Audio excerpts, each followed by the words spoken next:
اللہ اکبر اللہ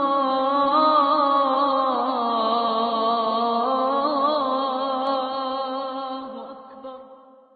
اپنی آخرت کی تیاری کرو، تھوڑا وقت رہ گیا، زیادہ وقت ہم گزار چکے ہیں، جو گزار چکے ہیں وہ تو گزار چکے ہیں، آنے والی ایک سانس کا بھی نہیں پتا۔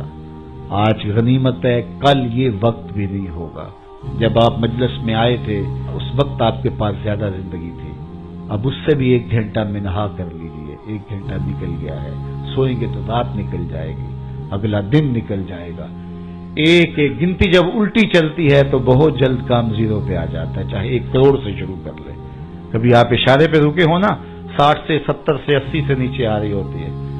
میں ایک جگہ جاتا ہوں تو وہاں 120 سے نیچے آ رہی ہوتی ہے، میں نے کہا یہ لمبی گنتی ہے۔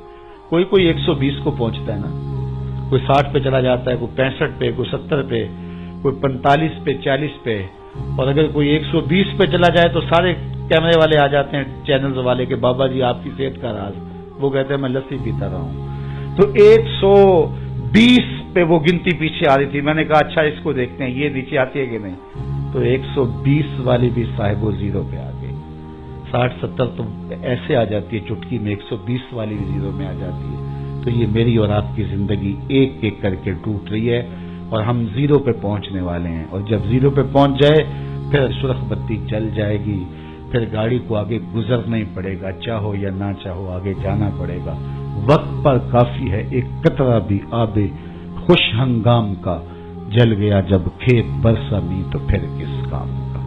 کل کے پچھتاوے سے بہتر ہے آج کا پچھتاوا، آج کا پچھتاوا کل کی بہتری کی ضمانت ہے، اور کل کا پچھتاوا سوائے حسرت بڑھانے کے اور کچھ نہیں تھا۔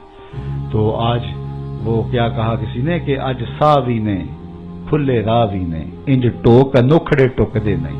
یہ روز روز ایسے وقت نہیں آتے ہیں، آج سانس ہے، آج وقت ہے، تو اس وقت کو میں اور آپ غنیمت سمجھے اور اپنی آخرت کی تیاری کریں۔ اقبال نے کہا تھا موسم اچھا پانی وافر مٹی بھی زرخیز، جس نے اپنا کھیت نہ سینچا وہ کیسا دہقان، او مرد کوہستاں اپنی خودی پہچان۔ تو آج پانی بھی وافر، موسم بھی اچھا، مٹی بھی زرخیز، تخم عمل ڈال لیں، کل کا انتظار نہ کریں، کل کسی نے دیکھی نہیں۔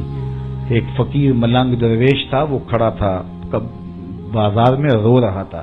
کسی نے اس کو کہا کہ بابا کیوں رو رہے ہو؟ کہا بس گزرتے گزرتے ترس آیا، ان لوگوں کو دنیا میں کھوئے ہوئے دیکھا، تو میں نے پھر رب سے بات کی، میرا خیال ہوا ان بندوں کی اور رب کی صلح کروا دوں، تو میں نے اس سے بات کی، اس نے کہا کوئی بات نہیں، لے آ میرے در پہ، ایک آنسو سے سارے گناہ معاف کر دوں۔ میں بڑا خوش ہوا، میں نے ان سے بات خوشی خوشی کی، تو یہ آگے سے میرا مذاق اڑانے لگے، جا بابا کام کر، تجھے کیا پتا ہے۔ وہ میرا مذاق اڑا رہے ہیں، تو مجھے اس پہ ترس آیا اور میں رونے لگ گیا کہ دیکھ اس رحمت کا دروازہ کھلا ہے، وہ معاف کرنے پہ ہم آتا ہے، یہی نہیں مان رہے۔ اگلے دن وہی بابا وہی فقیر قبرستان میں رو رہا تھا، اور وہی سوار وہاں سے گزرا، گاڑی روک کے پھر قبرستان میں چلا گیا۔ کہا بابا بازاروں میں بھی روتا ہے، قبرستانوں میں بھی روتا ہے، آج کیا ماجرا ہے؟ کہا ماجرا کل والا ہی ہے۔ کہا کیا مطلب؟ کہا ان سے مایوس ہو گیا تو آج ادھر نکل آیا، اور آج میرا خیال ہوا ان قبرستان والوں کی رب کی صلح کروا دوں۔ تو کہا پھر آج کیا بنا؟ کہا آج یہ مان رہے ہیں وہ نہیں مان رہا، تو آج وہ مان رہا ہے، کل وہ نہیں مانے گا۔ آئیے اس مختصر زندگی کو اللہ اس کے رسول کے نام پہ لگا دے۔